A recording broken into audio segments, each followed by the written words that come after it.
How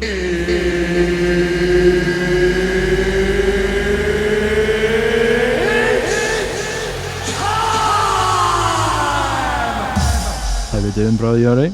Alright, mate. How are you? Not bad, not bad. How's my How audio? was the day? Sound check 1, 2. 1, 2, 1, 2. You're all good, bro. You're all good. Good. Good stuff. Right, so Day was alright. How was your day? eventful. I went to the chiropractor this morning, mind. Oh, so you did. How'd it go? Mate, so I got down there, right? And then the wee woman gives you a thing, you need to fill out a form. Mhm. And she's just sitting rambling shite for ages. So I'm trying to fill a form out and she talked to her at the same time. Mhm. And then she goes in the wee room, cleans it up, and she goes, right, you're in that room, right? So I walk in. She's like, there's a wee hook there, so you put your jacket on it. There's a wee table, you can stick all your stuff down it. So I've just walked in, I've looked to the left hand side of the room, I've just seen the table in the middle, right? Alright. Put my thing on the wall, my jacket on the wall, took my glasses off, put everything on the table, mate, and I turned round, mate. I swear to God. Yeah, you watch your videos, and I've got hundreds of wee different tools and shit like that. Aye. Mate, I literally walked in, it looked like a sex dungeon, mate. I was like, what the fuck is going on? The bit of shit, I was like, what the fuck are all these things? And I was like, oh my God, what mad shit is he going to pull out on me? But it wasn't that bad. There was no like mad shit used, which is fucking really good, man. 'Cause I was freaking out a wee bit after I seen a lot of them. Aye, couldn't like that. Lie on your back and put your legs up in midair. It was crazy, man. Like, you've not been to one, have you? No, I've never done no. Mate, so I went to him obviously because I've been getting sore heads when I wake up in the morning. Mhm. So he's explaining everything to him, and I was lying down, and he was like, "Cool, we're just gonna like feel like your back and your neck and stuff like that." So he had me sitting up, and then he was feeling my neck. He's like, "Oh, I can feel this, I can feel that." So he had me lying down. Then he was sitting behind me, and he started feeling all these mad sort of lumps in my neck. I couldn't feel them if I touched them. But he was going way deep in, mate, and he could feel the wee lumps, and he was just sitting. Mate, it was like somebody trying to annoy you, see if you get a bruise. And somebody just sits and presses it in for ages, trying to annoy the fucking life out of you. That's what it felt like, mate. And he's like, can you feel that? And I'm like, aye, I can feel it. And then he was sitting doing that for ages. Like, it's just like a deep massage, so he was like, move, like, I don't know what the fuck he was doing, but he was massaging it, and then he cracked it, mate. And I swear to God, the first time he cracked it, it was nasty, but the second time, it was the other side, but it wasn't too bad. So see when you say he cracked it, did he was he massaging it and then twist you to the side? Aye, so he massaged it all, right? And then he's like, right, what we're going to do now is we're going to crack it or whatever, adjust it. Well, I can't remember the actual words it says, mate, but I was literally sweating because I was that nervous. I didn't know what to expect. And after the first one, I was like, oh, it's not even that bad. So he like obviously grabs your neck, and then he rolls it about, and then just pops it. Mate, see the release you feel? Like, I'll say that bit in a second. See the release you get off it? It's fucking class, man. Like, you can just feel like, because I think there wasn't a trapped nerve. There wasn't I don't know what it is, but some mad shit muscle. And as soon as they released it, like when you've been sitting and you move your arm, or you've done like see the massage rolling thing, majiggies. Foam rollers. Aye. See when you hit a good spot, and then you get like that wee sort of like burst I don't know, like pins and needles sort of feeling on top of it. It was like that all the way up my head, mate. It was amazing. And then I was on my front looking down, and he basically went down my spine at each side, mate, and just like it felt as if he was like pushing a button. He was just like pushing like fucking all the way down my spine to the left and the right side of my spine, just like pushing it in and popping it with one finger, mate. It was the fucking weirdest thing I've ever felt in my life. That sounds a bit strange, to be honest. And then the side one where you roll on your side and then it just basically lies on top of you, mate. It felt as if it was opening your spine up, man. It was a fucking weird ass feeling, turns your top half one way and your kind of your hips and pelvis the other way to like crack your lower back. Mate, it felt like everything opened up and shuts again. It's fucking strange, that one. I didn't really like that one, but everything else was pretty much fucking sound, man. But I'm a bit sore, like gym muscle sore, no like painful as in like fucking shooting pains or anything like that. But I would highly recommend 100%. If you ever think about seeing one, try it, definitely. Because I'm a self cracker. I still crack my neck and my back myself all the time. See, I can't crack my neck or my back. I don't know if I've tried it, but I don't know if I just don't do it out of fear. Now you see people pushing their lower jaw and it like to the side and it goes crunch. I think that's cracking their neck, innit? I was like, jaw, I don't know. It's your neck. Aye, so like I'll do it now. The headset on, you probably won't hear it, but listen, you hear it in there. I just heard it. Aye. It was weird though, man. Like it was like a crack, but you can feel it doing something at the same time. If you know what I mean.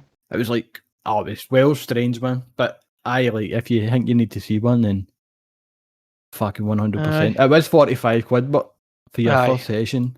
Was it an hour? And then it's like fair. I can't remember. I don't know how long it was.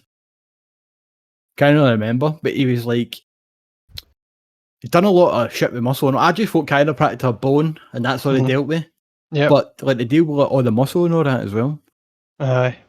I just thought it was like bone, and I was like, right, can you go to them in this sort of situation? But it's just like the body, pretty much. I've seen people getting like their nose cracked and shit like that on YouTube. Aye, ears and stuff like that. Pure weird. Aye, what the fuck? I thought it was like back, neck, and that's it. But they do all sorts of shit when you look online. 100%. What was I going to say? Aye. So to finish up, so after the crack, done all the mad shit. Do you know how the massage guns you get? Aye, the kind of drill type thing. Aye. He's like, right, what I'm going to do is I'm just going to put this, like, basically just on your back, right, on the right hand side, because there's like knots of like muscles in that it needs to get worked out.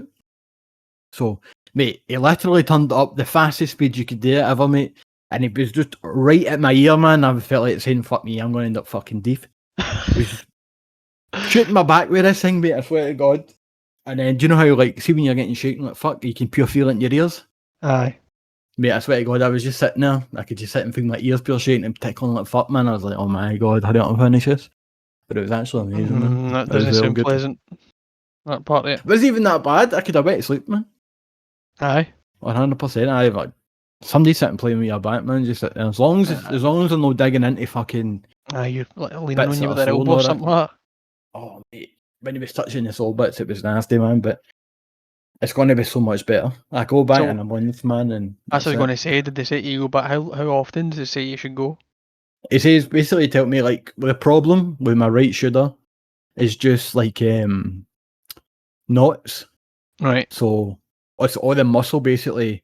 He said it should be like fibre strands, but mine are basically just because I've been sitting hunched there all the time pretty much. They just group together and then it becomes like scar tissue. He says so.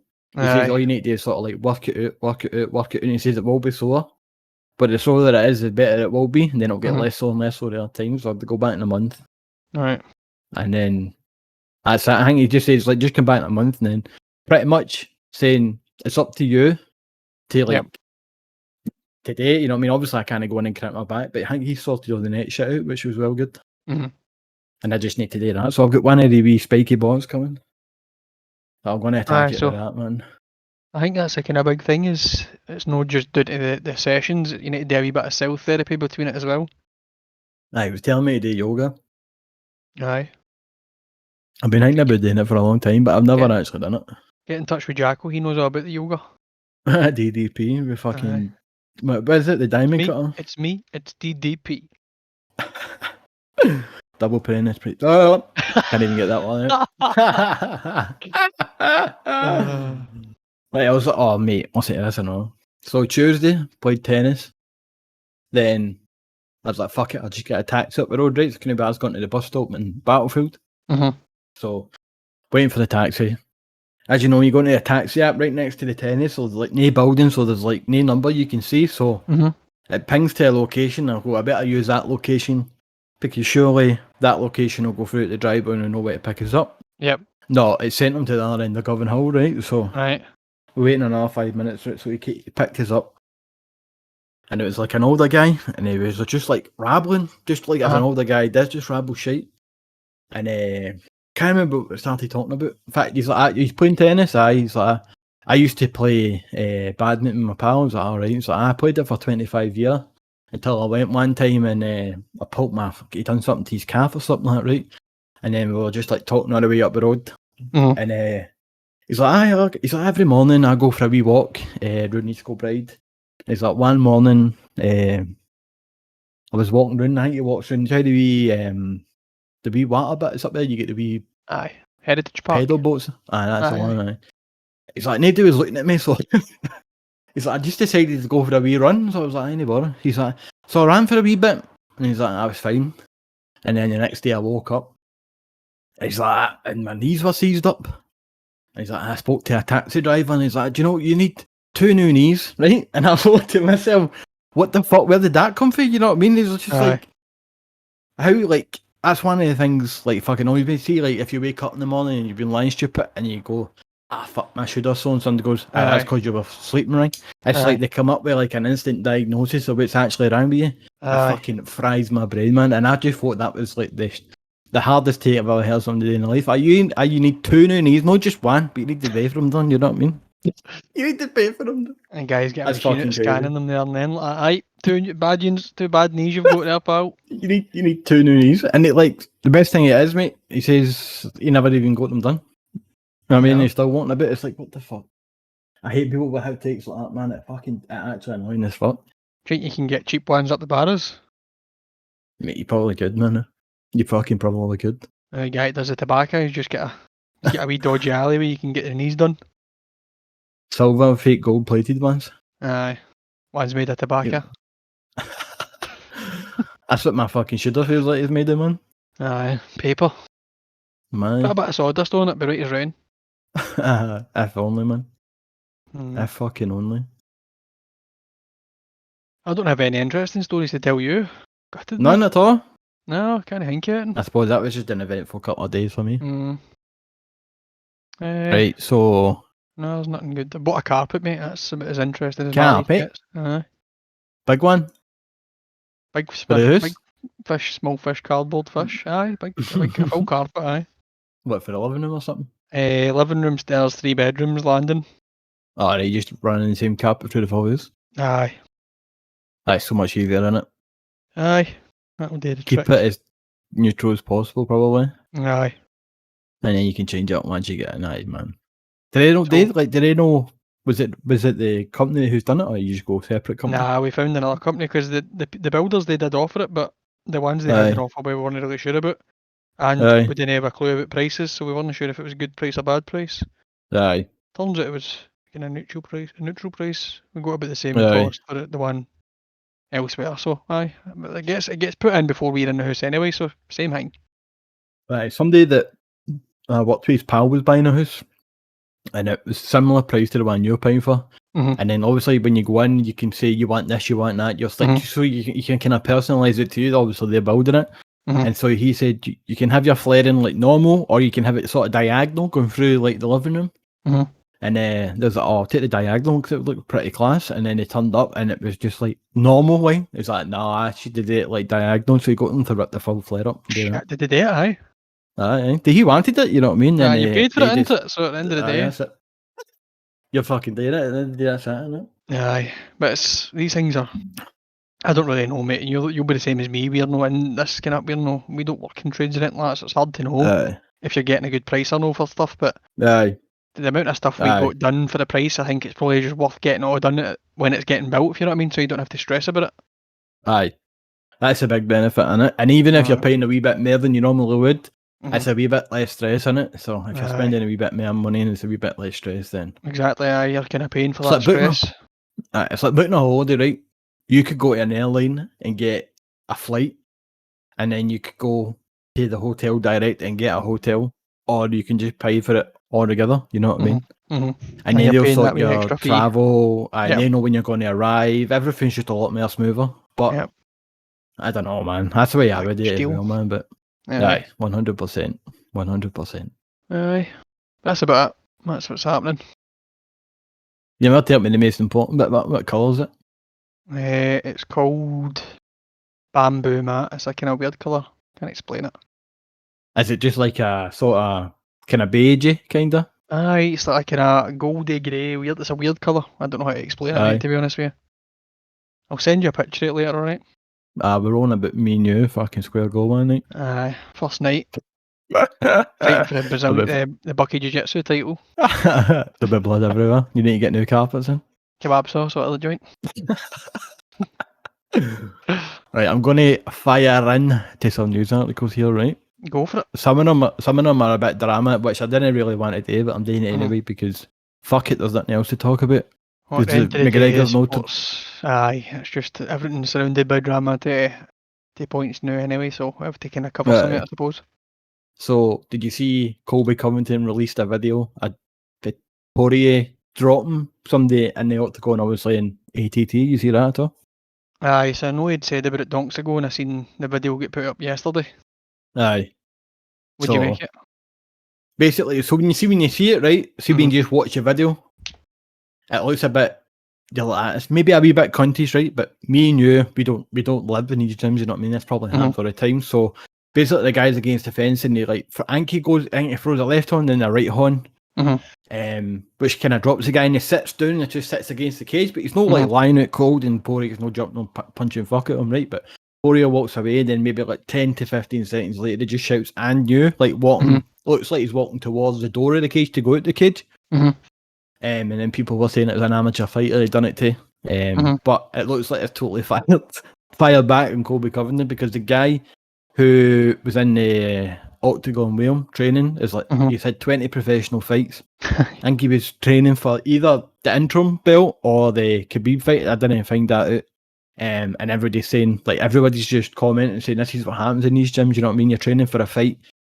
People, like, you're training to simulate a fight. You know what I mean? You might end up hitting the guy and he's going to hit the ground. You know what I mean? But obviously, if it doesn't jump into happen, fucking bust his head open or anything like that, it's not too bad. You know what I mean? So it sounded. See, when Colby, sorry to cut you off, but when Colby was talking about it a while ago, he basically just said that he knocked out an amateur fighter and then he was running about screaming "and you." But obviously, you're saying it kind of turns out that it's not an amateur; it's somebody who's had pro fights, and it was for the Khabib fight and whatever else. And like you're saying, this gym behaviour's probably new. You and I are now around gyms all the time, so we don't really know what it's like with these things. But I imagine to an extent that's quite normal. Like you say, the guy wasn't out; he fell down. It's not as if he was unconscious or anything. Exactly, man. It's not as if it's fucking. It's not crazy. He's not throwing fucking an 8 fucking punch and kick combination and taking a guy's head clean off. You know what I mean? So like everybody's like writing back. This is just a normal thing that happens in gyms, and I think even the guy who he hit in there said something like he was training for the championship fight. This is how you should be acting, pretty much. You should be in there full of confidence. You should be shouting shit like that. You're getting yourself worked up for a fight. You know what I mean? And then the good thing about it is Masvidal came out and tweeted saying to Colby, "Why don't you post a video of Poirier dropping you with a body shot?" Which I thought was pretty fucking funny, man. But I don't think there's been any response to that. I seen that one on Instagram the night, and I was kind of hoping we would see something after it, but nothing so far, it would seem. And then it's sort of like perfect to move on to the next one because it's got Masvidal in it again. So segue, a nice wee segue as they call it. I was going to say that, right, but I thought I'm going to hold back for saying that, but I probably should have just said it. Because I thought, should I be saying that? You know what I mean? I don't want to harm my street cred. You know what I mean? Right. So you've got a reputation to uphold up in Sea Milk, so gotta be careful. So definitely, mate. Right. So Masvidal, this is coming from Dana White's mouth, so take it as you want, because he usually talks a lot of shite. Supposedly him and Edwards is fighting next, so it does look like that last round against Diaz has affected his chances of getting a title shot. Aye, it's a bit shit, isn't it, man? Yeah, I seen a headline saying that today, but I wasn't sure what the context is in, if it was taken for an interview or whatever else, where it came from. Aye, but do you know where it came from? Was it an interview or something? Or? I'm not sure exactly where it came from. I've just got the article up and it's just saying that this is what they. Well, we say speaking to MMA Junkie, so it would have been one of their reporters, but it doesn't say too much who it was. But I thought that looks like it's saying that's the fight. It's saying that's probably the fight to make, so just need to wait and see. But it'd probably be a bigger fight, innit? I mean, because he punched him backstage, which is a bit more drama. It's probably going to lead to. It might even lead to. I don't know if it's going to get him a better payday, Edwards. Than I would if he was fighting for the title. You wouldn't think so, would you? But you never know with these fucking things. To be honest with you, I would imagine that it's probably fighting against Masvidal or fighting for the belt. Probably going to be the same idea. Still big money, still pay-per-view cut and stuff like that. Aye. I don't think it's just obviously he's not getting a title shot, but I don't think he's going to be hurting any other ways. And then who do you think takes that one? Who do you think? It's a tough one, to be honest with you. Leon Edwards is well-rounded, strong everywhere. Masvidal has been knocked out by a champ recently. Aye. It's nasty. His moon's unreal though. Aye. I don't know, man. Masvidal was dangerous. Striking's good. if you had to put your life on it, who you pick? I think I would just go with Masvidal. I mean, when you look at history, he's had so many fights before that have been razor close, or he's lost in decision, but in actual fact, I think he won. Like Iaquinta, for example. There's been so many fights, but it's just he's so good, man. Masvidal on the feet, he can hang with anybody. Stephen Thompson gave him a really hard time, but I couldn't really deal with that. Did you hear like the mad story about him going away in like a mad reality TV show? Think you heard this story before? Changing of his career type thing. Aye, and he was thinking to himself, I've had a lot of these split decisions, how did it not get my way? Then he thought to himself, why the fuck am I thinking like I should just go in and knock people out? And it's sort of like after that, it sort of like revived his career. But he is fucking crazy. He does take risks. And like Leon will happy all day just on the outside and throw a leg kick, jab, throw a combo, just gain points. Yep. But I think Masvidal would. I think he's got to be a 5-round fight in it, so he's got a lot of chances to knock him out. I think. I mean, obviously, you've seen his last fight, Rocky's last fight against Diaz. Anyway, it was pretty much coasting the entire time to the last minute and get caught. Yeah, and he's not going to too comfortable. Right, and he's not going to get all that time just to. Diaz would have gave him a lot of time to do what he wanted, pretty much. He did. Diaz had absolutely no answer for anything at all. Right. He threw up a bit of ground defence, and I think he went for a couple of heel hooks at some point, but that was pretty much just in defence as opposed to offence. It was just getting him off him. 100%. Masvidal Edwards is an interesting one. It really is. Right, man, I would go with Masvidal, I think. I'd probably go with Edwards, to be honest with you. Aye. I think so. I need to kick you off this podcast then. Right, so the next one. So I was watching Mac Life interview with Dana White today, right? And so obviously, you know, him and Francis Ngannou and whatever's happening behind the scenes is like, you know, his best pal anymore. Usually when he was talking about Ngannou, he was talking about how hard they can hit. Francis Ngannou was never my friend. Right, that's what's coming, 100%. But do you know what it says, right? So if you think of the heavyweight division in the UFC, right, there's hardly anybody in there worth like speaking about. There's you could probably count the amount of good fighters in like one hand, you know what I'm talking about? So what he said during this interview, he says, so obviously like he's speaking to the interview about the situation, and he said Francis Ngannou lost 2 fights in a row and we could have parted ways with him, but we didn't. As if to say, look, I've done you a favour before by not cutting you after 2 fights, which I don't think would have happened anyway. Because he'd be so far up his arse, it was unbelievable. Of course, it could have been a 3-fight losing streak, and he'd still have been riding him because he's got so much. There's so much hype around him. If he's got success, the eyes are on him because he's that big and he's knocking people out with touches. There's always going to be a market for somebody like that. Right, 100%. They're putting on good fights, and if they touch somebody, the lights are it. So you know you're always going to be tuning into that. So I mean, it's just as you said, it's just downplaying shit over and over again to make it look as if it's not as much a big deal as it is. And like you said, as if he's done him a favour when that's not the case. It's petty as fuck. I mean, Dana White can be the most pettiest cunt on the planet, man. Aye. But that was, and then there was another thing, you know. There was like a presser and somebody asked him a question about Francis Ngannou, and usually like he would be pure trying to, he would just be talking about Ngannou and he would just be fucking saying this guy's a scary big guy and all that, and he said something and it kind of rubbed me the wrong way, and I thought there's definitely something behind that, but that's one of the fucking things, but we'll see what happens in that later on. And then this is the last article, no, second last one, sorry. So have you seen anything between Conor and Poirier's missus at all? I have not, no. No, right. So obviously, when they fought last time, there was big talk about I'm just going to say my take on it, and then I'm going to tell you what happened, right? So obviously there was like a lot of talk about him making a donation before the fight, right? Which he made it public that he was going to do it and all that shit, blah blah blah blah blah. Then there was like, do you know how after the events today, it's like the videos get 2 different sides. I can't remember what it's called. There's something like it's called The Thrill and the Agony. Aye, that's the one. So like after the fight, she goes into Conor's like the dressing room and says, "Thank you for that money, but it's going to help a lot of different people out." I remember seeing that video at the time. That one where she's talking to him. Aye. So recently, there's no date on this, right? But I think it's just today with that. I think she would just try to get in touch with him to say thank you for your donation or anything along the lines, right?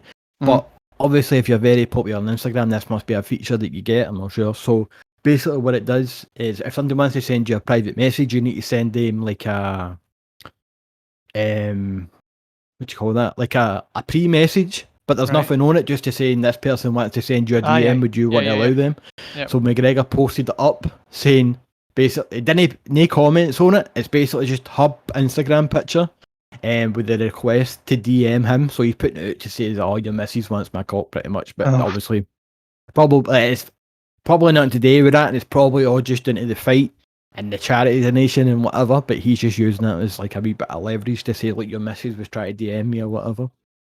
Oh. When was this?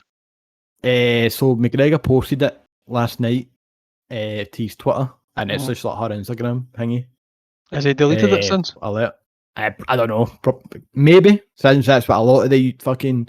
I believe it is deleted, but it is on the... I've got it on an article here by Russia Today, covered it for you to know. And then, I've never seen that one. What's your take on that? It's just stupid, innit? It's like nothing, but it's just one of the ones that it's a wee seed of doubt in it, but it's probably not going to affect Dustin Poirier in any way. He kind of knows the games are going to get played. You know? Aye, he's just been. And he's just trying to play with him. That's what that is. Aye, 100%. And I think it's probably all just due to that shit anyway. Right. So this is sort of like a wee article. Kind of just get a couple of... I think this is probably for the same article they talked about Francis, but MMA Junkies just sort of broke it up into sections just to say this is happening, just basically updates for Dana White. So Usman and Covington should take place this year.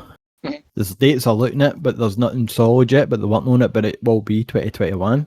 And then there will be obviously the Derek Lewis Cyril Gane fight. Who of them will fight Francis? And then Dana White saying the winner of the second fight, obviously Francis versus Lewis or Gane, will fight. They'll probably end up fighting Stipe again. Then there was an update in the Max Holloway and the Yair Rodriguez fight. Don't know if they're going to rebook it, but they don't know, so they're not sure. I'm not going to even read the Nick Diaz one because there's no point, because you never know what's going to happen with that one. And then the Hamzat, they're looking to get him a fight in October.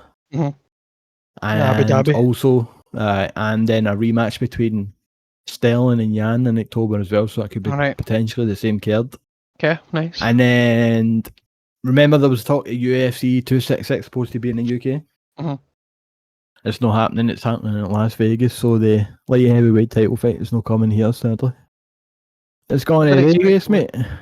Yeah, I didn't expect that would happen anyway. Nearly that, but there was a wee bit of excitement to see if it was. It would have been a bit of buzzer in it, definitely. Yeah, definitely.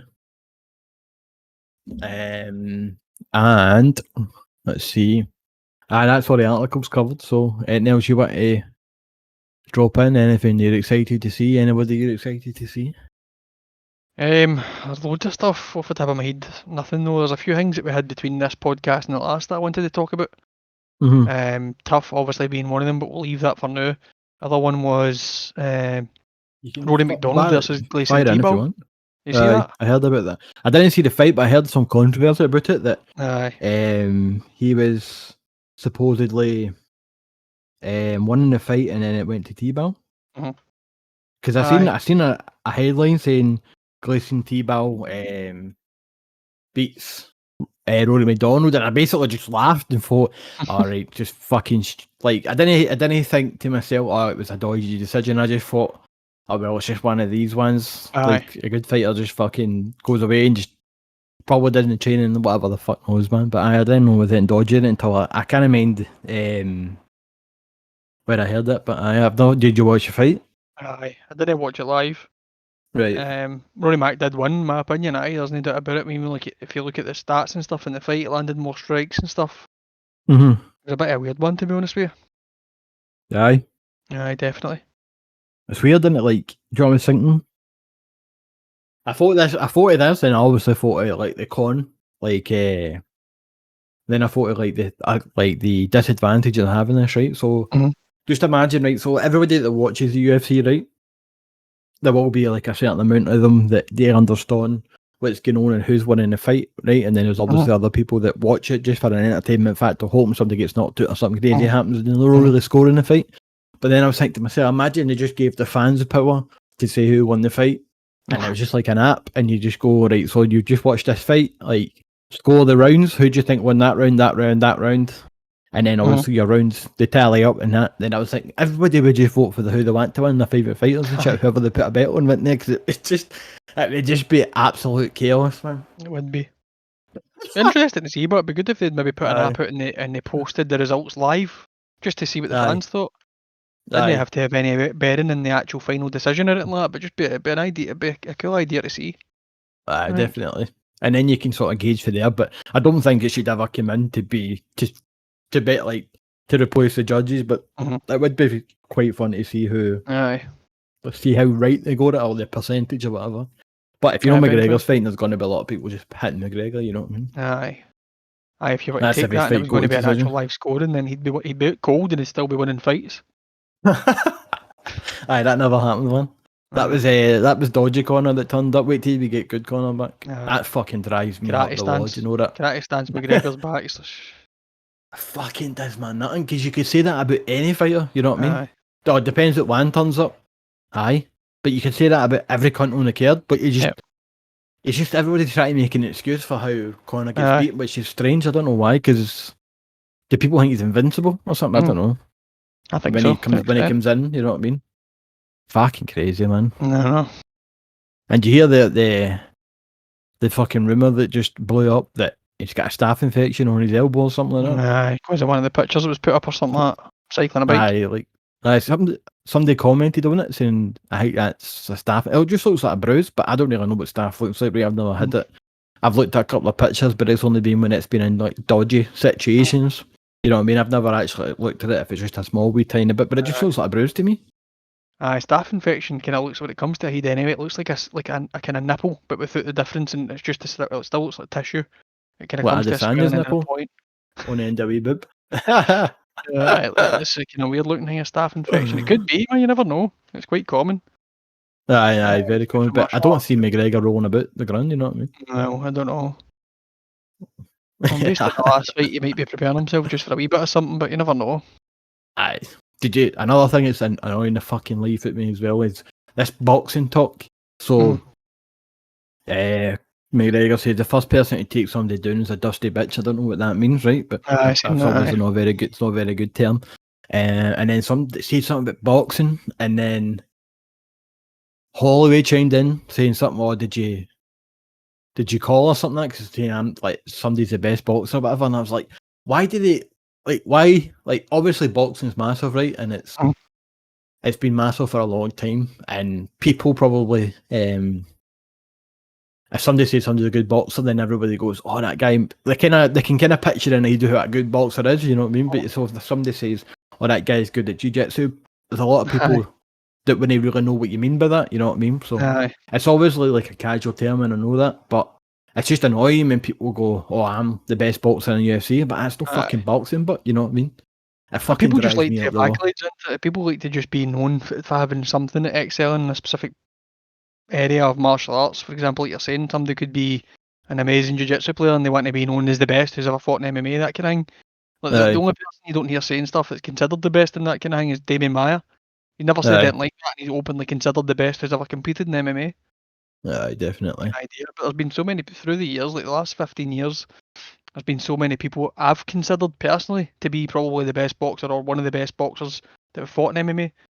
And I don't mean somebody who's a perfect example. I don't even mean somebody who's crossed over and had boxing experience. It could just be somebody who's got kind of front shoulder and they've developed good kind of boxing combinations and movement and stuff like that over time. Like BJ Penn back in the day, I always thought he had really good boxing. There wasn't really many people talk about it. And about 10 years ago, I kept banging on about it, and then Freddie Roach said the same thing. He went the best boxer I've seen in MMA is BJ Penn. I've always thought he was really good with boxing, but kind of dwindled. But again, the Max Holloway thing's ridiculous because, granted, in a weight class above, he fought Poirier and he get boxed about the place. And I would say Poirier is probably one of the better boxers in MMA, UFC. He definitely got the combinations, man. Mm-hmm. Definitely. Have you watched the Dan Hardy kind of wee breakdown thing he done on BT? Yeah, I watched the BT one. He's talking about, I can't remember what it is, but it's an old boxer for the 20s, and he does a kind of shuffle, and he moves his kind of, he uses like an overhand or a strike to enter space, and then uses momentum to go with the other side. He see him doing that. He made a reference to it, so it's a guy's name it's named after. And the first time he said it, I was like, what the fuck did he just say? Because I didn't even know what he was talking about until he like said it again, and displaying the footwork, and I was like, yeah, that's what it is. But it begins with an S in it. Is it something? I can't. I'm not got any. I probably not even remember on the here. As soon as he said the word something shuffle, and I went, I guarantee you he's talking about when he throws a strike and plants and then changes direction onto the other footing.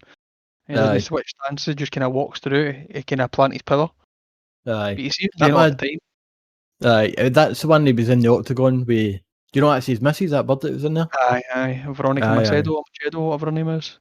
Aye. I know she's in the UFC, but she's lost like 4 fights in a row or something like that. Is she? Aye. It's no bad.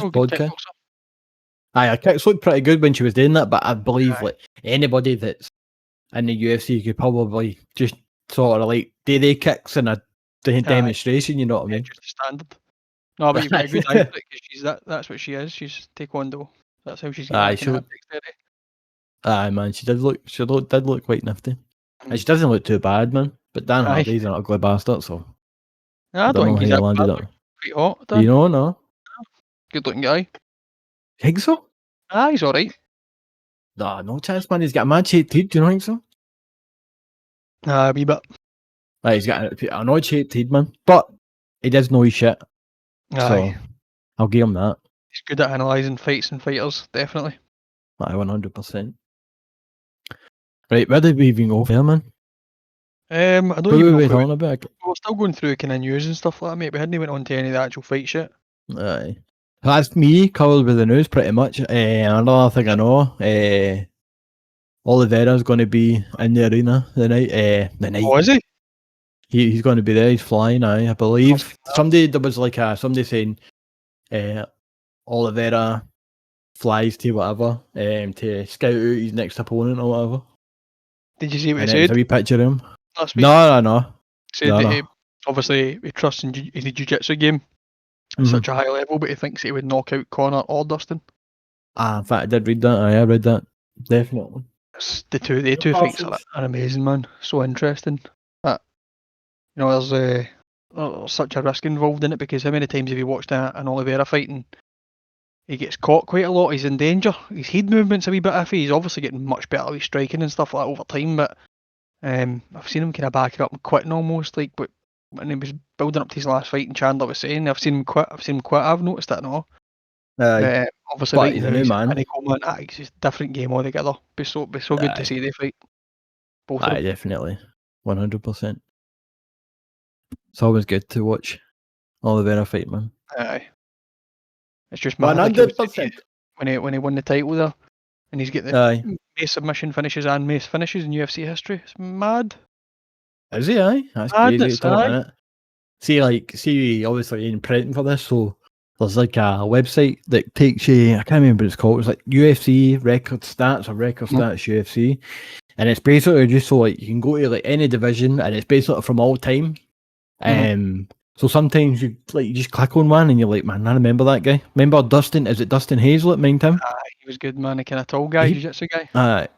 He was the top of the charts for one of them, and I was like, I remember that guy's face, and I clicked on it. And then he's not fought since like 2012 or something. I was like, wait. Remember him?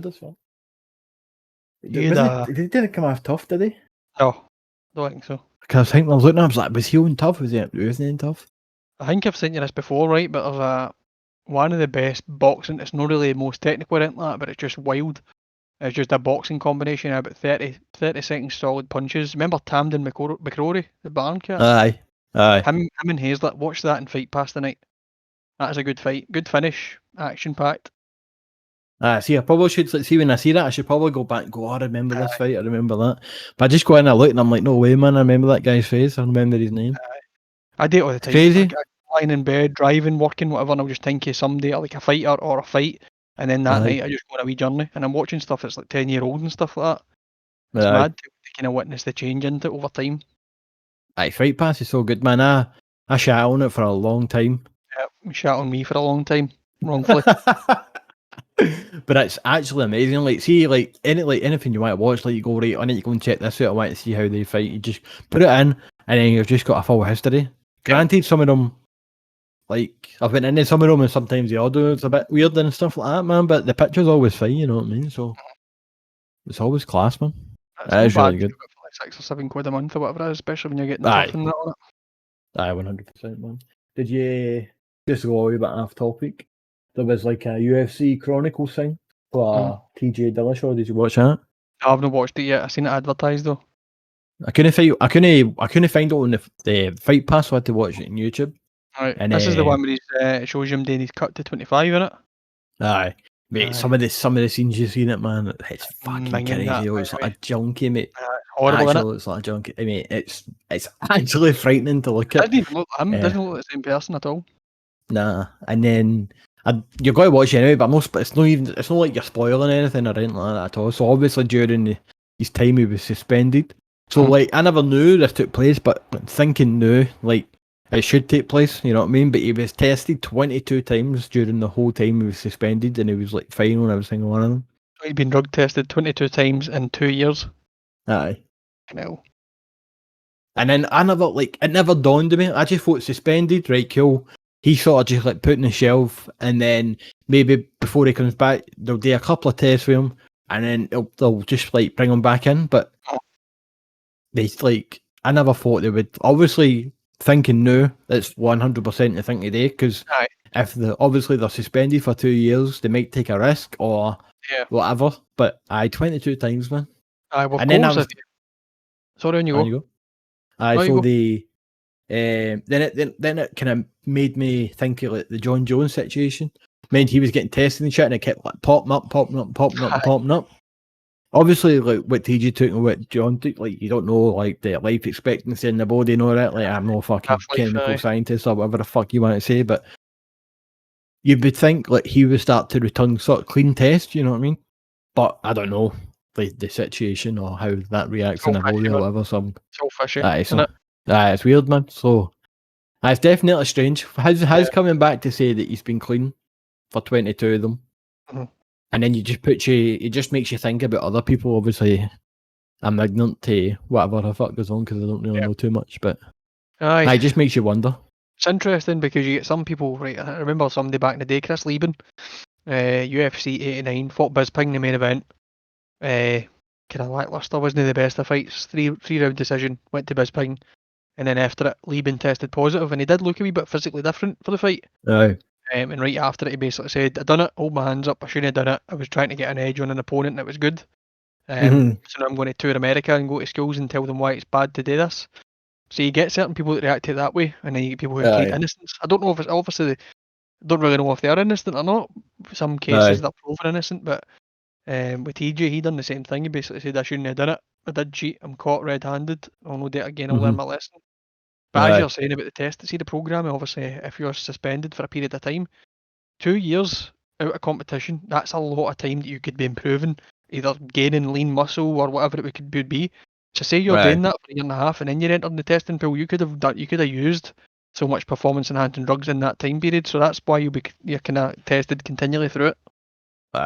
Definitely. There's like a wee segment in it for Jeff Nowitzki. And he basically says what you just said there, and then goes on to talk about like other people, like basically trials he's been involved in, like what's that cyclist guy's name again? I haven't done the Tour de France. Aye. And then there was Barry Bonds, who I believe is sort of like a baseball player. Yes, And then there's another guy. I can't remember the guy's name. I don't know if it was Barry Bonds. Or the other guy's name, but basically they went to like the Supreme Court, and he was saying, "I did not take anything and all this," and he was trying to sue I don't know if it was USADA or them, but this for their version or whatever. He was trying to sue them And even though he did take it, you know what I mean? It's like, Aye. why would you go all the way there? I think there was something mentioned in it that he basically risked going to jail by challenging it so far, because obviously if you're going to the Supreme Court, I could be fucking talking mince here, right? This is what I believe happened in it. I believe it went there. So if you're wasting everybody's time in there trying to do something when you know you took it and there's evidence you took it and all that shit, there should be some repercussions for that, definitely. It's interesting, isn't it? I think obviously as time goes on, these things get more and more complex, and it's easier to find people on certain things, and then it gets harder to pick certain other things up. And obviously it's an ongoing kind of thing. It's always changing. So you get these wee chemicals that people they'll be testing it, and it's known as a supplement. You can buy it off a shelf, but 6 months down the line it'll be banned. Because it'll be like a pro hormone, for example. So it's these things can have the same effect as steroids. You know, it must be hard to keep on top of. Like, I don't know if you remember the Machida testing positive. Remember that? I remember that. That was for like the Q something, wasn't it? QO2 or something. Again, that was a pro hormone, but at the time he took it, bought it and took it, it was shelf legal. And then he went to his site, he did a screening, drug testing, medical, and you get asked what supplements you've been using, and he took all his supplements out the bag, and the guy's like, "You can't take this, it's banned." He's like, "Well, I bought it off the shelf." So he still get suspended. Right. Because that's sort of like there's something to your red blood cells or something that stuff, didn't it? I don't know what he was on. I believe was a pro hormone, so it would increase recovery time, lean muscle and stuff like that. So it was more of a recovery and strength probably than it would have been anything for cardiovascular endurance. Yeah. You just think, like, see if you go back 10, maybe not 10 years. I just go 10 year, right? And you just think like supplements will have like an actual rage. Everybody was on certain supplements, you know what I mean? Just think how crazy it would have been, like in the UFC. All the fighters just taking shit that they knew was amazing, but knew they would just be considered illegal. That's some mad shit, you know? That's some mad shit. It's another thing I know it pop up. Another thing I seen the other day. Did you see the Joe Schilling video at all? The guy in the bar. Mate, what the fuck? That was pure out the blue, unexpected to happen, wasn't it, man? Like, what the fuck? Weird. You must have been raging, man, because you don't turn around and do that to an awful guy, man. What the fuck? Two-pieced him right up, man. He was out cold. Bad, wasn't it? It was good shots, but I think he's overreacted, man. But he's Joe Schilling, the person will probably just go, "Oh well, it happened, and I'll deal with it." Aye. It must have been. When you read the story, it sounds like it was definitely provoked to an extent, because the guy was like looking at him and growling at him all night and stuff. Oh, was he? Aye. That's a weird one. One of these guys, like, me mad with it, as a UFC fighter, they're like, fuck it, man, let's go just take him out. You know what I mean? Have you seen the tweets? Not a good idea. People who know him basically saying he's like he's assaulted ex-girlfriends and all that before. Have you seen this? Who, that guy get knocked out? Aye. Well, if that's true, then fuck him then, innit? Aye, so somebody tweeted him or whatever, Instagram messaged him basically saying, "This is my friend's ex and he assaulted her on numerous occasions, blah blah blah," and then she messaged him and all, and Schilling shared it.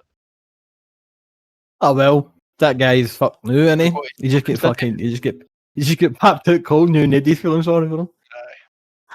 Aye. That's a good deed. Did he know he was going to do, but he's done it now. Madness. That's fucking nuts, man. Anyway, so what have we got now? We're out to the fights now. Picks time. Let's go picks. It's time. Time for the picks, boy. Time for the picks, boy. So basically, I've got the main card all picked out in my head. I don't know if you want to add any other picks, won't you, at all? Okay. Well, we'll go with the main anyway, and then if there's anything to recap, there's a couple of other ones I probably want to bring up. So. Aye. There's one that I want to bring up as well. So. Right, so the first fight was Sean O'Malley versus a guy that's basically just been put in there just to fill a slot in it, pretty much. Yep. A poor wee guy. Chris Coutinho, I think his name is. Moutinho. Aye, Moutinho, I think it is. But for what I remember, there was a football player called Jean Moutinho. And I believe it's probably going to be saying the same way. And then I was looking in him, he had a Portugal flag in his shoulder, so I'm going to rock and just say it's Chris Moutinho and put my bet on that. He's making his debut at the last minute, which is it's obviously amazing you're getting into the UFC. It's your first fight in the UFC, but it's obviously like you're getting in there against Sean O'Malley, who's probably one of the most confident fighters out there. He's probably going to take your head off. Aye. It's a bit of a sin, but you've got to make your debut sometime, and most of the people that they make their debut in UFC, it is usually like a last minute fight. So if the guy's in shape, he's won his last 2 fights by a stoppage, KO and submission. So you never know. You never know. It would be good to see. But very true, very true. Last minute, and like you're saying, you could be. I mean, this guy might have made it to the UFC a year down the line. You never know. I mean, he's lost some fights. I think he's like 10-4 or something like that. 9-4. 9-4. You never know. He might have made it to the UFC a year down the line, maybe another couple of wins. So if you're given an extent chance to get into the octagon, and you might think to yourself, "I'm ready, I'm prepared, and I'm willing to face this guy, and I'll beat him." Even if you don't, but your foot's in the door, and then you can recuperate and go for another fight. That's it. He says one loser draw. He's like, I'm coming to get fight of the night. So obviously, like, just say like you're just that wee bit unfit. You're no match fit, as they say in football. Getting into the UFC is going to give you that wee bit of extra energy anyway, innit? Like, you train every day for that opportunity. You go to it.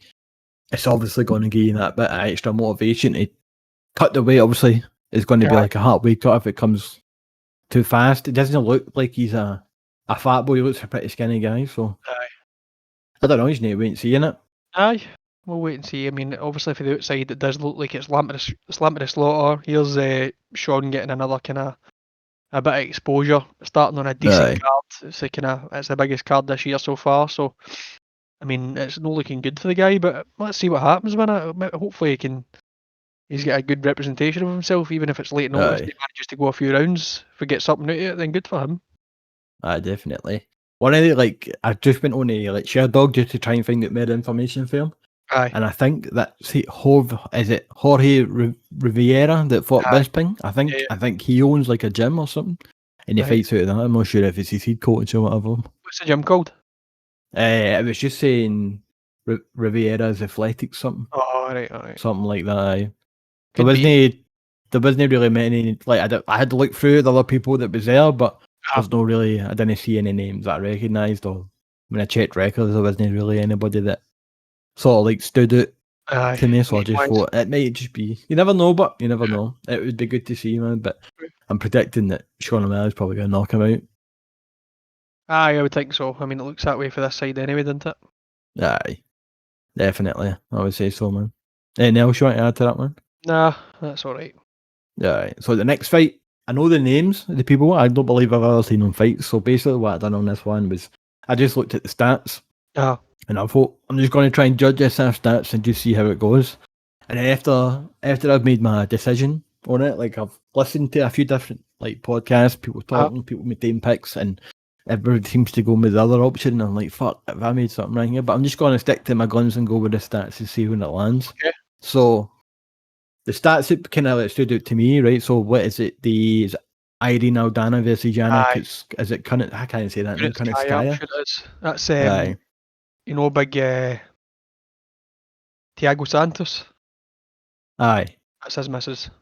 Is it? Aye, what Yana won? Aye, I'm sure. Aye. Not bad, mate. Not bad. And not bad. Aldana, the two of them are pretty good, to be honest with you. Yana's been coming and going. Aldana has been kind of fighting at a high level. I'm pretty sure her last fight was against Holm, and she was favourite, but she could beat. Aye. Aldana's ranked 4th, and Kunitskaya, if that's how you say it, is ranked 5. So they're right there. It's a fight that should be happening. You know what I mean? That's a good one. Definitely. So So just going through the stats, I'll just run through this quickly. So landed per minute, Aldana's got the advantage, which is 5.84 to 4.22, right? So that's like a strike and a half more per minute, right? But one of the ones, that sounds quite bad, right? But it's probably not as bad as just stats make it out, right? But she does absorb more strikes, right? So she's sitting at a 6.26 for like strike absorption, where Yana's 2.62. So you're looking at like 4 extra strikes per minute that she's going to take compared to Yana. You know what I mean? And I was just like, whoa, right, I'm going to rock. That's what I'm just going to say, right, cool. So if she's landing 4.22, she takes 6.26. There could be a lot of chance to hit her in obviously these situations compared to the stats, but we'll just need to wait and see what happens. What do you think? I suppose that's a kind of stat one, isn't it? You could look at the stats and you go, oh my god, that's going to be one-sided. But if you know the fight history, I mean, I think Aldana's probably going to win this fight, to be honest with you. I'm sure she'll be favourite. Johnny Chia's favourite, aye. I'd probably go Aldana decision maybe on that. About Yana by decision. Okay. And I'm probably going to regret it, but I'm going with the stats. We're trusting the stats. So, anything else you want to add to that fight? No. Right, so the next one is Tai Tuivasa versus Greg Hardy. Basically, I just said this one is basically a coin flip in my eyes. A big bam it's bam. Basically, it's just two guys basically wanting to go and knock each other, knock the person who's in front of them in it. One of the things that I did notice that the takedown defense on Tai side is 100%, which is good. Against Hardy 66%. So, Jesus, 100. And I believe none of them have even attempted a takedown. So I don't think Hardy is going to take him down out of surprise if he's got 100% takedown accuracy. It might work the other way. I doubt it. But I think it's just going to be like a stand-up fight in it. It's just going to be whoever's first to go down. And I've went by Tuivasa by KO. I went with the same thing, to be honest with you, on this one.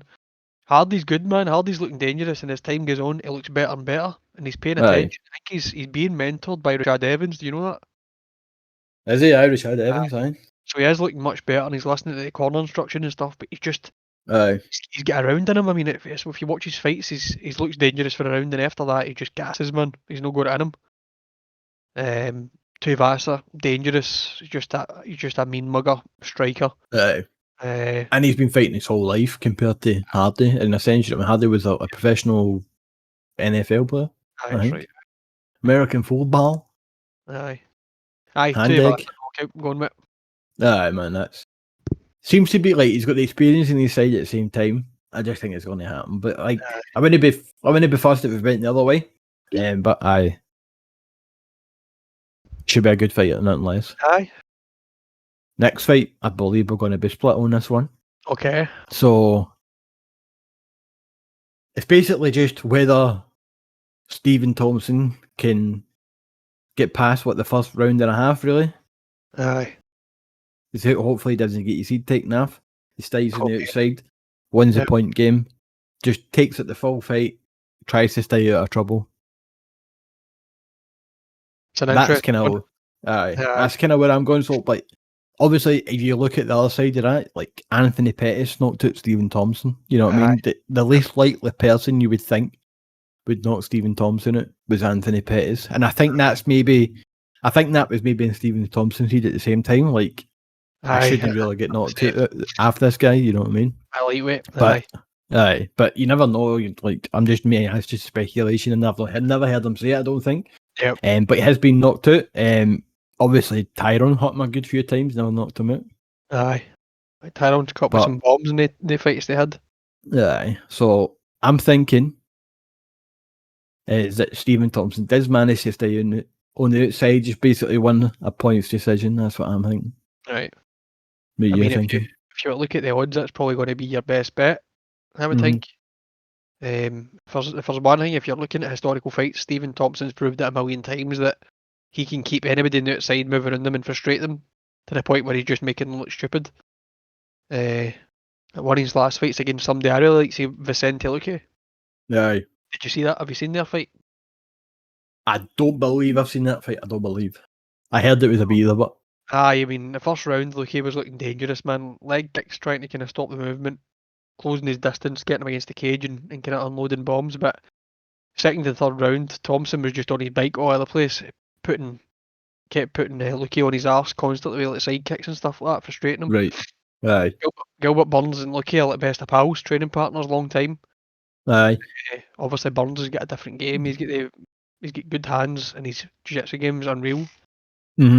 A lot of people are talking about that right now. Like, there's a lot of people saying the jiu-jitsu may come in a factor. Yeah, we'll see it be interesting because I guarantee you, Burns will be thinking to himself, I've seen him fight, and I know what he does to people when he gets him frustrated and he's on his bike all the time. So, and also, but is he going to be? Aye. Is he going to be in love with the hands? But well, you know, he trusts in them, and it's pretty much one of the things that's always been the case in MMA. If somebody can put someone to sleep easily, they can trust in that and tend to lean on it easily. Aye. It's just going to be a case of, can he close the distance and land anything on him?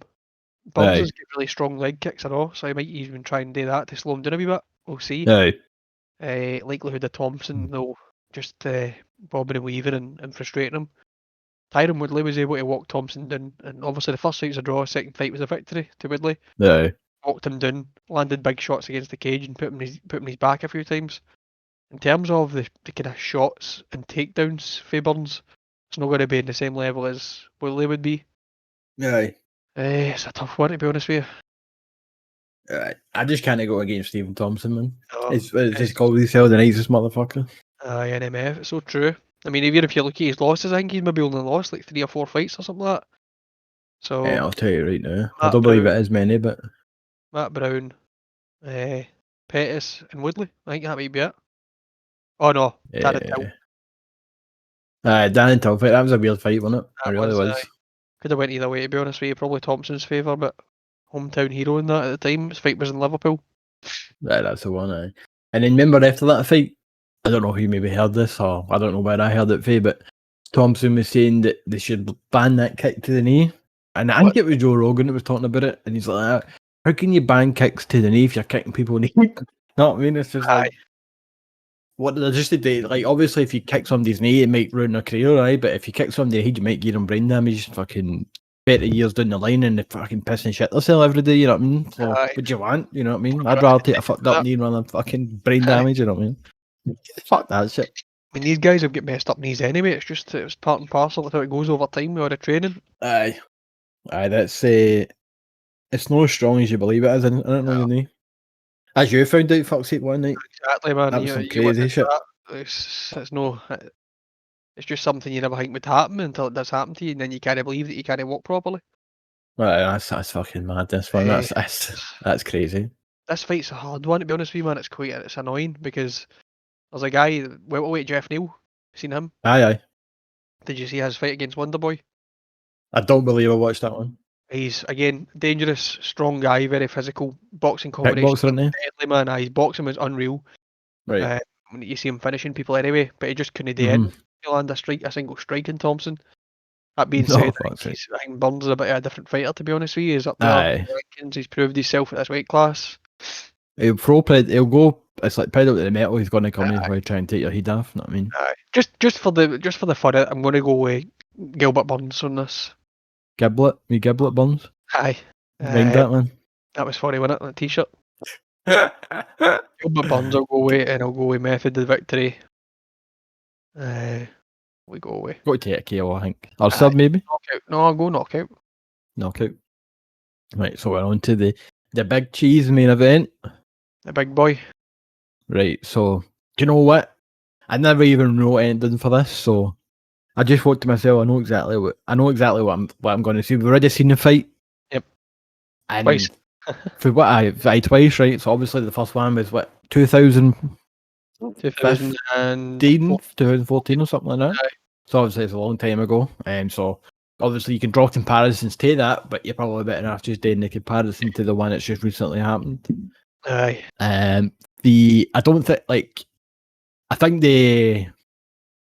think Poirier is going to win it. Obviously, there's going to be something different to this fight. In the first round, they managed to take McGregor down pretty easy. But I don't know if that was due to being surprised that he went for the takedown, or that's just legit how easy he could take him down whenever he wanted. You know what I mean? So I think with that option, so Poirier said he got hurt in the first round. Then he was like in a bit of a dodgy space. Obviously, go back to his corner, sorted yourself out, and knocked him out in the second round. I think there's going to be a lot more takedown attempts done in the first round. Try and tire him down. So he avoids any big shots that he can land. Whether or not McGregor can stuff them, I know is a different thing, but obviously that's going to get him tired. But I think Poirier's got the cardio advantage on it. And I'm going to take Poirier by submission this time. Oh, sub? Aye, I'm going sub this time. I've seen a few people saying this actually. Big one was Dan Hardy analysis again in the fight. And he was talking about backing McGregor up, and he kind of stands square and he's kind of wide and he's solid, Poirier. Aye. Offloading and basically cutting him off direction wise for the fact basically to force McGregor to level change, shoot in, and then go to his Darce choke. Aye. So I think there's a few people talking about a submission victory for Poirier. Aye. My take on it, again, like you said, we've seen the fight twice now. Obviously, the first one you wouldn't even bring this into consideration. That was a long time ago. So much has happened. They've changed so much. But then, look at the last fight. Conor was looking good in the first round. Mm-hmm. He's got a kind of weird. One thing I really like about Conor and watching him fight, and everybody's got their own kind of unique way of doing it. Conor kind of puts himself into positions to land striking combinations with his hands. So if you watch his fights, he'll throw a backhand, right, and he doesn't throw it with that much power, but he throws it and leans forward, and then using the momentum of that, he'll jump through into like a jab and puts power into it. But he does it at such an angle that his head's off a centre line. So if you're looking for a counter strike, you're going to miss him, and he's going to tag you hard. His placement, if he's coming into combinations or coming out of them, sometimes he leaves himself open. You've seen it 2 or 3 times in the last one. So he comes in with a kind of 1-2 or a 1-shot uppercut, and he's got nothing guarding one side of his head, and he gets clipped with a hook. Don't know what was going on there. He's normally a bit more sharp than that. Poirier, like you're saying, game plan the first time around was maybe just kind of let's just see what happens. I think he threw 2 or 3 leg kicks at that point, threw a couple of hand combinations, maybe caught him once or twice, but nothing special. And then he threw the takedown. I think that was ended up in a kind of 3-minute cage clinch, trying to get a wee bit of blood and lactic acid in Conor's shoulders, maybe to slow his shots down a wee bit so he can see them coming. Didn't really do him much favours because I gave that first round to Conor. Bigger shots were landed. Second round again, leg kicks right for the bat, and that was changing it. You could see that right away that Conor was feeling a wee bit unsure about standing in that foot, and he was kind of prepared for the leg kick. Mm-hmm. I think the black and white, Poirier has more tools. He's been the distance a lot of times. It can take so much punishment. You've seen it time and time again. Still comes back and wins. McGregor, always dangerous, especially in the first round or 2. Mm-hmm. Pop on his shots are insane, like I'm saying, man. And if he plays his card right and he gets off a centre line and he does defend himself, then he's just so hard to deal with, and he's so fast. That's fast twitch muscle fibres, man. He's rapid and he's so powerful. Leg kick. I think that Poirier was saying that he thinks McGregor's going to try and use leg kicks against him. I'd imagine he's probably right with that. I think that will happen. You've got to use everything at your fucking. What'd you call that? You've got to use everything at your. I don't want to say peril, but it kind of fits the fucking what I'm trying to say. But you've got to use all your tools, ain't you? All your tools to the advantage. That's it when I said about the tweet you were saying earlier on, first person to shoot's a dusty bitch, and Poirier said, this is MMA. Like, I'm going to use every advantage I can use. Yeah, 100%. It's an interesting one. A lot of people, just before you make your prediction, a lot of people have been drawing comparisons to this fight to the Diaz 2 fight, saying McGregor has got the cardio to go like fucking like 5 rounds, like a 5-round fight, but the pressure that Poirier puts on compared to the pressure Diaz puts on, I think Poirier does a better job of putting the pressure on. You know what I mean? Obviously, sometimes Diaz just lets you punch him a bit. Aye, that's his game, man. He's a hard fighter, man. He's tough. He's tough faced, and it takes a lot to put him down or finish him. But at the same time, he just gets punished a lot, and maybe he's going to land a couple of strikes that make him victorious or open something up for him, like the Leon Edwards fight. Again, if that fight went on a bit longer, then he was definitely in trouble. But it was 20. He get absolutely hammered for 24 minutes. It's a fucking truth, man. People are talking about him getting title shots. I just don't get it, mate. It's literally all about money now. That's all it is. Aye, somebody was saying something. Should Diaz fight Usman or something? I seen that on there, and I was just like, "Fuck off, man! Fuck off." Decision on the fight. Decision on the fight. I think this time around, Conor probably going to knock him out. You think so, aye? Aye. First round, possibly. First rounder? Yep. Take him clean out of the game. I'm going to be fenced here. I'm going to say... And you just go jump the fence?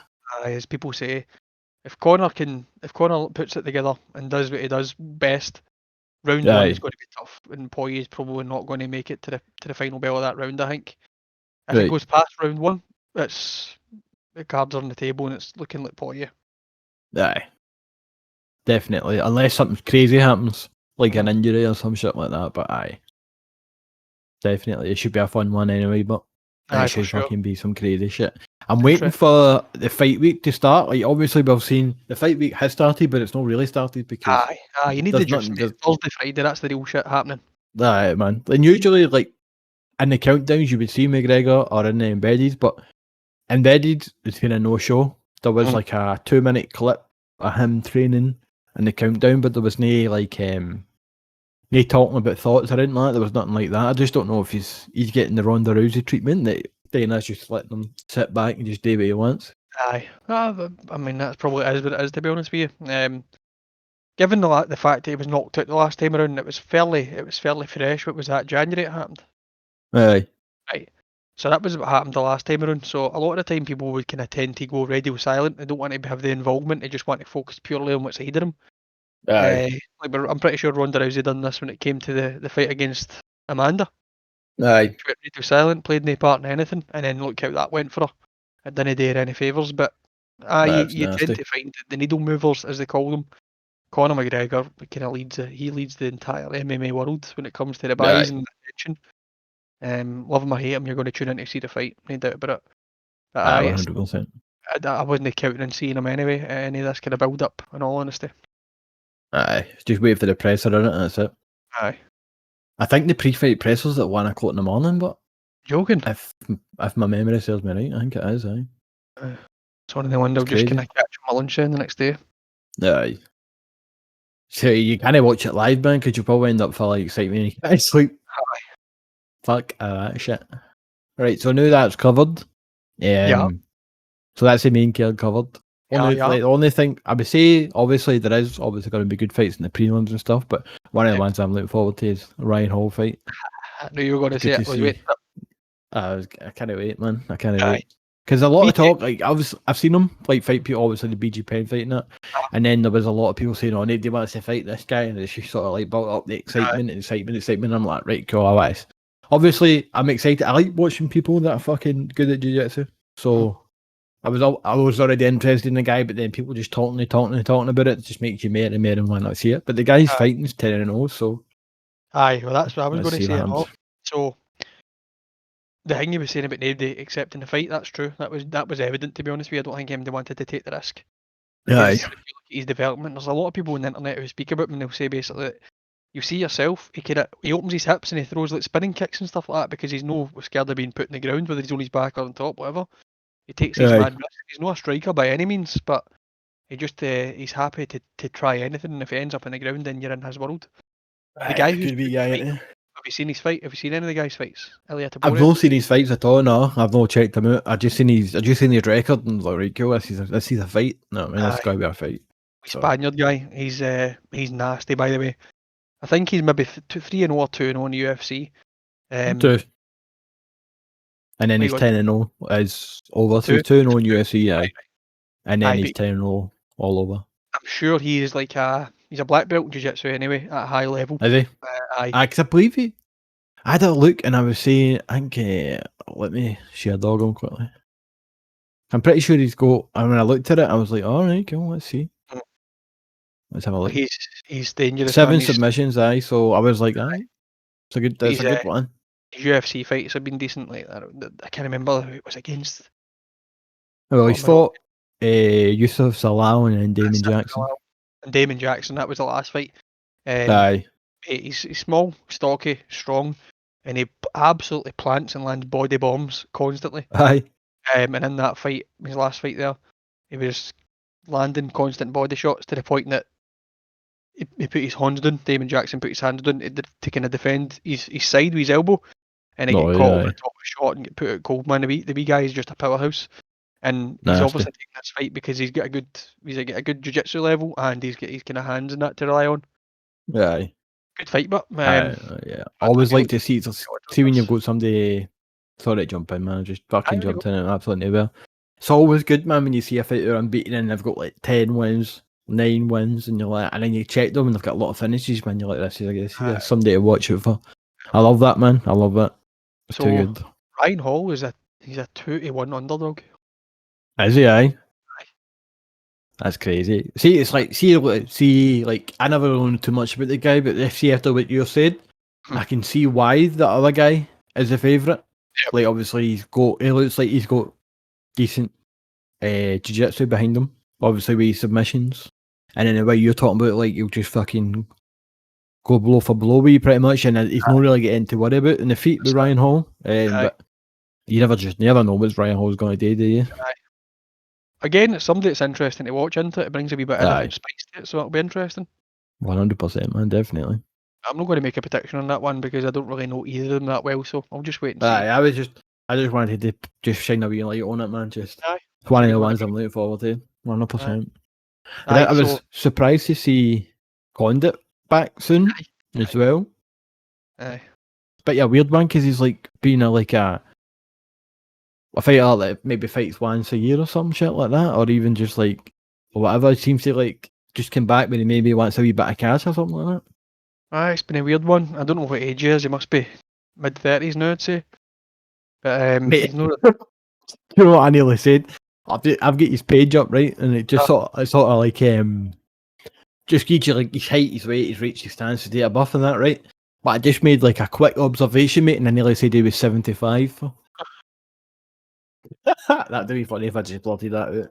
What age actually is he? Well, he was born in 1984, so he's like, what, 36, 37? Aye, 37 this year, so... Doing that old? No, it's not. Like, in terms of people who fight, you know what I mean? But I was quite surprised to see him on this kid. Aye. That's a weird one. I kind of forgot about it, to be honest with you. See, to be honest, if you look at it, this is going to be his third fight in less than a year. Oh, is it? So obviously he's fought against Matt Brown. That was his last fight. Colt McGee. No. Aye, two of them. He's beat the two of them in a row, hasn't he? Aye. So that was October 3rd, 2020, and January 16th, 2021 in Edinburgh. But like, I thought he was just sort of like a drift in and out fighter, just make some cash and end it. You know what I mean? But it looks like he's trying to put a wee bit of a run together. Aye, well, I don't think he's been kind of under the radar in his last handful of fights because he's lost quite a few in a row. Because I think he gets submitted by Maya a while ago pretty easily, and then he gets submitted by Chiesa, and I couldn't tell you who else beat him. Tell me now. Alex Vieira and a wee bit of Cowboy guy in it. Neil Magny. Right, yep, Magny's another one. Robbie Lawler. Robbie, aye. He did beat Thiago Alves, but... Who's that? That was a good fight, man. Alves was making him look like an absolute noob until he got caught with that elbow, which absolutely smashed his nose into his face, and that was the beginning of the end. Nah, it's just even nose injuries, man, it freaks me out. Oh, mate, if you've seen that fight, Alves, and I've never seen a nose like it. It's like, see when Mike Perry's nose gets smashed, it was like that. Oh, man. I just don't know how a nose can do that. No. The structure of it's a bit weird, isn't it? I just don't know how the nose can just bend like that. It's fucking crazy, man. But that's a good fight, man. The guy he's fighting against, Max Payne Griffin. Have you heard of him before? I know the name because I remember that. Max Payne. I remember the fucking. What you call that nickname? Aye, he's. I can't remember the name guy's face, but he's been kind of bitty and all, man. He's maybe about between 5 and 10 fights in UFC. He's fought a few decent names, but kind of lost when it came to bigger names. I lost to the Brazilian Cowboy. Aye, he's lost to Thiago Alves a while ago. Remember I was saying that signed walkout shirt? Aye. That's the one. That was Alves' last victory in UFC against him. I've got the t-shirt. I got the t-shirt, man. Good, man. He's looked a bit better. He's kind of, again, one of these fighters that looks almost reborn. I know he's not been around that long, but he's come back with a kind of different game altogether, and he's kind of going for it, and he's looking good. So I'm sure Condit. He's on a 2-fight win streak. So the two of them are coming together on a 2-fight win streak. So good fight, man. That's going to be a kind of fireworks fight. I'm interested to see how that goes. It should be good. I had a lot of people talking about the Nico Price fight and Michael Pereira fight. Oh, it's a beast of a fight, so much potential. I've got a lot of people talking about it, saying it should be a good one. Aye, no doubt. It's probably going to be one of the, other than the main event, might be looking at fight tonight right there. Yeah, aye. I take it you know both of them, aye? I know, I 100% know who Michael Pereira is. Aye. I believe I know who Nico Price is, I'm pretty sure. Aye. So Price has been around for a while. I think he's maybe, I couldn't tell you if you've got your stuff there. Pretty sure his last win was against Cowboy. What was that? No contest overturned somehow. Right. He's alright again. Popped for marijuana. He's wild, man. He just kind of brings it and goes for it. He's crazy. Aye. Pereira and all, he's absolutely mental, as you know. He's got a kind of big following because he's flamboyant, a wee bit different to the norm. Aye. Good fight Up, again. Let's say this, right? So there was overturned, right? So it says Cerrone faced Nico Price on September 19th, 2020 UFC Fight Night 178. Price was docked a point in the first round for repeated eye pokes, and the fight was declared a majority draw. However, it was later overturned to a no contest after Price tested for positive for marijuana. Jesus. What a drama in that fight, eh? I do know this Nico Price guy. I know his face. He's wild. Absolutely wild. Yeah, she's a good one. And again, another fight. So the entire prelim card is amazing, to be honest with you. I watched the full prelims in main. So Dricus du Plessis versus Trevin Giles. So that Dricus guy is the South African, and he was a champ at KSW, I think, welterweight champ. I think he's only had 1 or 2 fights in UFC, both finishes, and he's looked pretty dangerous. He's got the same surname as my brother's doctor. Oh, is he? What, aye, man, I seen the name, and I was like, no way, man. It's South African, both of them, aye. Well, he's for there, and the doctor's for there, aye. So Trevin Giles, obviously, he's got a decent name and all. I think he's lost a couple kind of high-profile fights, but he's also won a few as well. James Krause being one of them. Good fight, trying to maybe build up somebody for that kind of another African fighter, South African. This guy's pretty good. It'll be one to watch. Aye, man. It's gonna be a good card, mate. It's a real good card. Tell you what, I don't know how I can get that out. I'll be getting a pot in the dough, and I'll be getting myself munchies, and I'll be tuning into it live. A pot in Nigel. I don't know what to do, man. I've got it recorded, so I'm in two minds. Like, do I get up and watch it, or do I just wake up in the morning? I always wake up about 7, and it's predicted to go between 1 and 7, but it's probably going to finish about 6 anyway. But because it's on the box office time, they're probably just giving it enough time just to play on in case it's going in. So I usually wake up at that time, so I could just go straight into the living room. Don't check the phone, and then just blast through it. You know what I mean? Yep, it's the only way you can do it, to be honest with you. Yeah, man. But I might get up for it, but I don't know. I would, man, if I was you, but at the same time, I'm not going to tell you what to do. You do it your way. For me, with these ones. Sometimes when you set the alarm, you wake up and you're just like, fuck off, and you just fucking press it, and no chance of getting up, man. I've done that a few times. Exactly. But it's a class card, mate. It's really good, stacked up, man. I'll be watching it. I'll be watching the full thing. I can't wait, man. Interesting. I just want fucking press it to happen and match it to him. I don't want anybody to help with a camera and that. I just want crazy shit. It's like Dana White. You can just imagine he just wants everybody to be wrapped in bubble wrap before the fight, can't you? Just everything protected. 100%, man. You never know what's going to happen in this one because yes, the crack stands McGregor will be back, and it's going to be McGregor back to the bad boy again. You never know. Everybody will be getting the excuses fucking for him. Like, he wasn't thinking about it. He was thinking too much about whiskey. Like, shut the fuck up, you fucking crackpot. Yeah, that's a big one, mate, to be honest with you, man. I mean, if he loses this fight, you're probably talking a Diaz fight and some other big money ones. I don't think he'll ever kind of be a title fight again. I never know. I mean, he's got that big name there, so it probably only takes one victory for him to be in the title picture again, but... Aye, that's what I was going to say. Basically, one victory and I'll be like, was he fighting for the title? Maybe? No, I mean, 100%. What if he did Diaz free in Ireland? Aye, that's probably likely. If there's a loss coming for this, it's going to be a Diaz fight or something massive like that. Aye. Definitely. Aye, I can see that happening. So, like, it's the only fight that makes sense after all this in it, unless he wants to climb back up the rankings. But just fight Diaz at 170, make a lot of money in Ireland, retire in Ireland. Yep. What more do you want, man? We'll do some boxing or something like that if you wanted to do that. Somebody was saying something like you could retire for UFC and then literally take a boxing fight every couple of years and just makes like 30 million or more than that. Aye. Fight YouTubers. How fucking crazy is that, isn't it? It's absolutely nuts, man. Absolutely nuts. Well, that's just the fucking world we live in right now, isn't it? Yep. That's if you're popular, you can sell tickets, then that's just the way it fucking is, man. Hopefully one day this podcast can be big enough that me and you can go and get a couple of fights with some other people. Well, that'd be quite good, isn't it, man? Who are you fighting? I'll take Ariel Helwani. Is he not tall as fuck? Ariel Helwani, no? 6'2", 6'3", something like that. It's not too big again. All it takes is absolutely loaded Thiago Alves style leg kick and it's over. Aye, man. I don't think his legs will have any meat on them anyway. Yeah. His nose wouldn't be hard to miss either. Good old Rampage classic.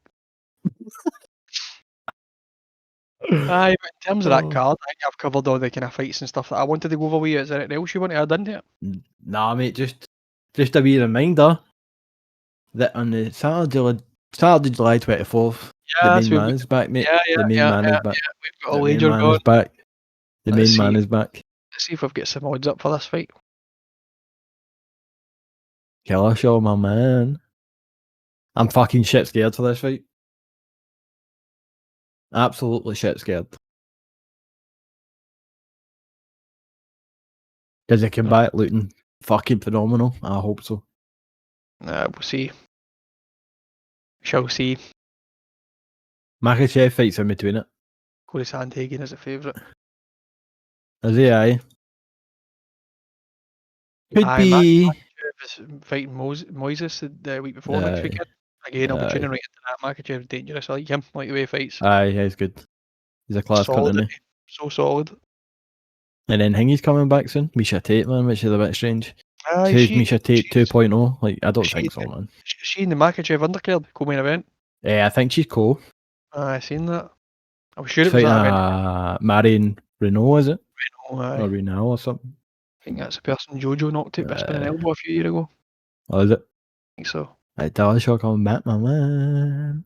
I can't wait, man. I can't wait, but I'm actually shitting myself. And you know what it's actually like shitting it. Watching these fights and it's kind of go time and the two fighters are making their way in, man. You start to get nervous and your legs shake and all that if you're invested emotionally anyway. It's at the Apex and all. We might even get an early card. Oh, mate. Main card starts at 9. Oh, it doesn't. Aye, 9 PM. Seriously? BST. Aye. Oh, if you're joking. Fucking yes. Aye, the Apex cards are always like, nearly say cheaper on earlier.